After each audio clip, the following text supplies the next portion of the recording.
Mirabel Chuku was 17 years old. She lived with her mother, Mama Gloria, in a small two-bedroom apartment in Enugu. Their house was not fancy. The ceiling fans sometimes made noise like it was tired of turning, and their small fridge didn't always work when NEPA took light. But it was home.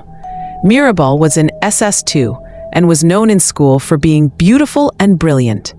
She had soft brown skin, big eyes that sparkled when she laughed, and a slim body that made even older boys look twice. But Mirabel was different from most girls her age.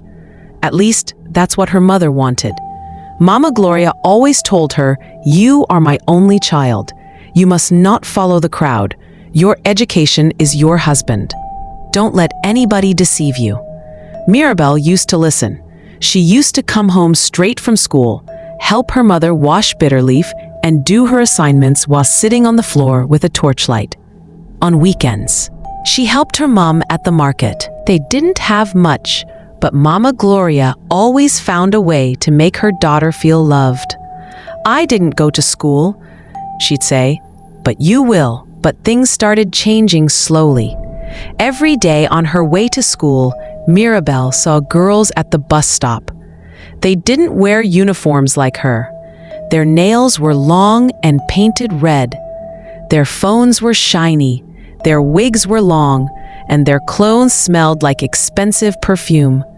Boys chased them. Men slowed their cars to greet them. These girls laughed loudly, looked confident, and walked like queens. Mirabel began to wonder, what is so special about being a schoolgirl when the big girls outside look like stars? One day in class, she overheard a group of girls laughing and talking about a party they attended the night before. One of them said she got $20,000 just for showing up. Mirabel's ears stood. "Wait," she whispered, turning to her seatmate. "People pay just to see you at a party?" Her friend smiled and said, "That's small. Some girls get iPhones." That night, Mirabel couldn't sleep. She stared at the small ceiling fan above her bed and thought, maybe Mummy is too old-fashioned. Maybe she doesn't understand how things work now. And just like that, a seed was planted. A few days after overhearing the girls in class, Mirabel started watching them more closely. Their names were Chioma, Nancy, and Bimbo. They were always the center of attention. Their school skirts were tighter and shorter, their nails longer, their edges neatly laid, and they always had money, plenty of it. They ordered snacks during break, brought phones to school secretly, and wore perfume that stayed in the air long after they walked past. Mirabel couldn't help herself. One day after class, she walked up to Chioma and said, "Your hair is so fine. Where did you do it?" Chioma smiled. "Thanks, dear.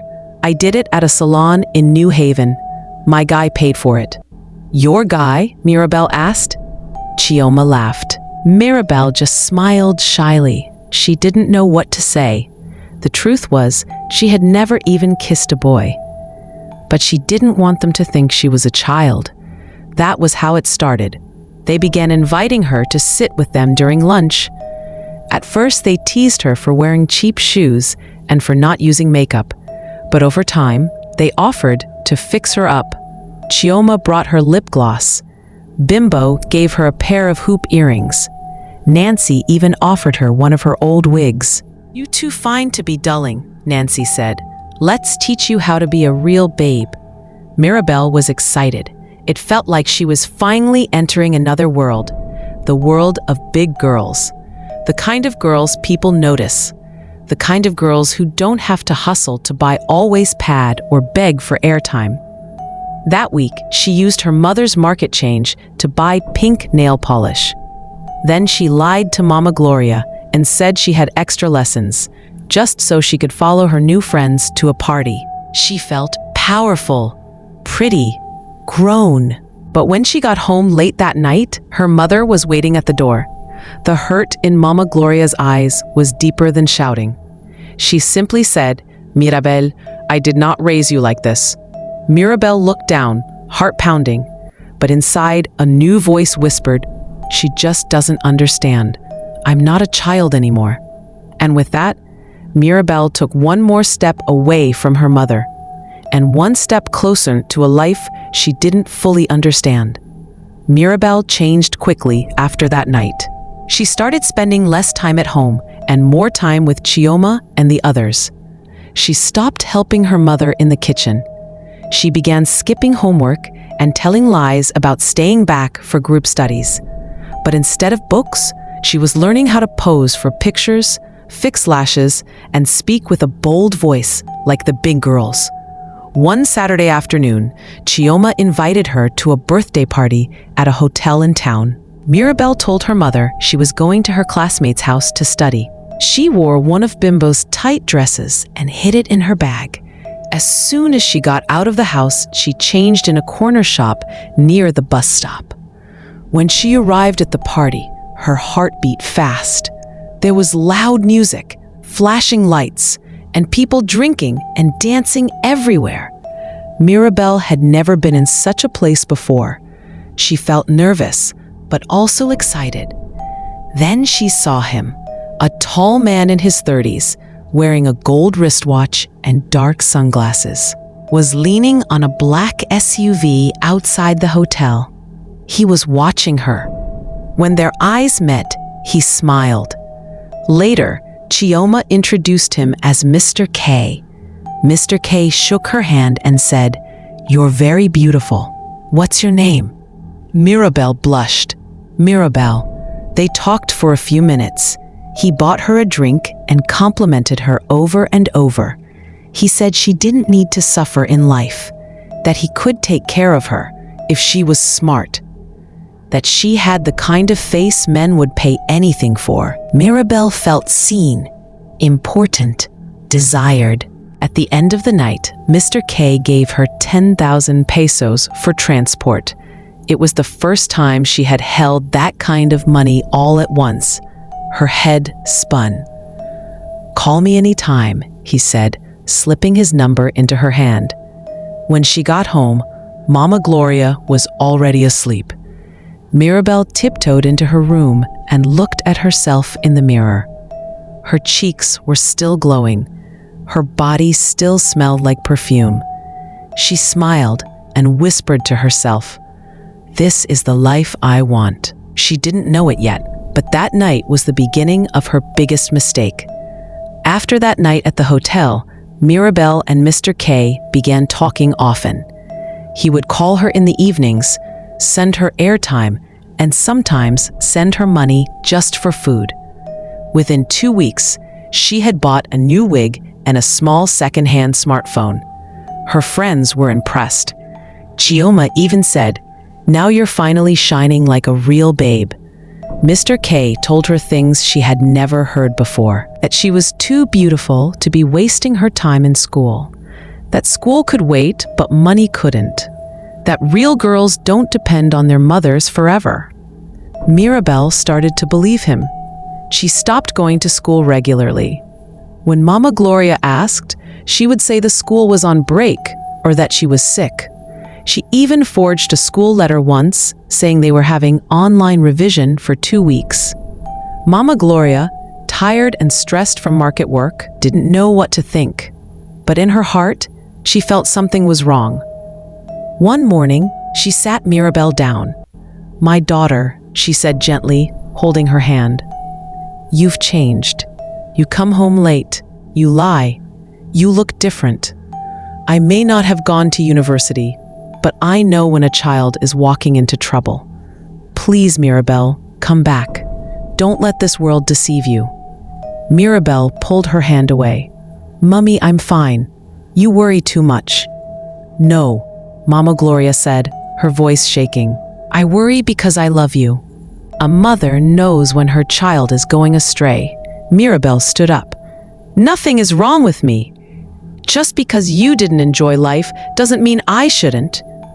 Mama Gloria's eyes filled with tears, but she said nothing.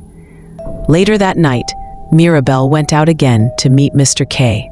He took her shopping, bought her peppered chicken and malt, and told her she was different from the rest. That night, she kissed him for the first time. The next week, she stopped going to school completely. Her teachers tried to call her, but her number had changed. Mr. K gave her a new SIM card. He said, "You don't need school stress. Just focus on looking beautiful. I'll handle everything else." Mirabel smiled and nodded, but inside her, a quiet voice, soft and small, whispered, "What if Mummy is right?" She ignored it. She was too busy enjoying the money, the compliments, the life. What she didn't know was that life was about to teach her a lesson, one she would never forget. It was a warm Friday afternoon when Mirabel received a message that made her heart skip. "I miss you. Come and see me today. Mr. K." She read it over and over again. It was short, but it made her feel special, important, like she really mattered to someone. During break time, she showed the message to Chioma. Chioma grinned. "Ehezen, so it's finally time. He wants to see you properly." Mirabel frowned a little. "What do you mean properly?" Nancy leaned in. "Babe, you've been taking his money and gifts. Don't you know what that means? He wants more than just talking." Mirabel felt her stomach twist. "I've never, done anything like that," she said quietly. Chioma placed a hand on her shoulder. "Relax now. It's not a big deal. We've all done it. You just need to act confident. Don't show fear." Bimbo added, "After today, you'll officially become a big girl. Trust us, nothing bad will happen. Just look pretty and don't overthink it." That evening, Mirabel told her mother she was going to study at a friend's house. Mama Gloria smiled and said, "All right, come back early. I've cooked your favorite rice and beans." Mirabel nodded, but something inside her felt tight. At Chioma's place, the girls helped her get ready. They gave her a clean outfit, jeans and a top with shiny buttons. They styled her hair, fixed her light makeup, and sprayed her with sweet perfume. "You're glowing," Nancy said. "He won't know what hit him." Mirabel tried to smile, but deep down she felt nervous, like she was about to step into a world she didn't understand. When she arrived at Mr. K's apartment, he welcomed her warmly. His house was neat, quiet, and filled with the smell of air freshener and expensive cologne. He played soft music and brought her a cold drink. "You're really beautiful," he said gently. "I'm happy you came." They talked for a while. He asked about school, her friends, and her dreams. Mirabel smiled, though her mind was racing. She kept thinking, is this really what big girls do? Then he touched her hand. Slowly, everything changed. The room felt smaller, time felt slower, and before she could fully understand what was happening, she found herself in a moment she wasn't ready for. She didn't cry, she didn't scream, but her heart felt heavy. Her chest felt tight. When it was over, she sat quietly, her hands in her lap, trying to process everything.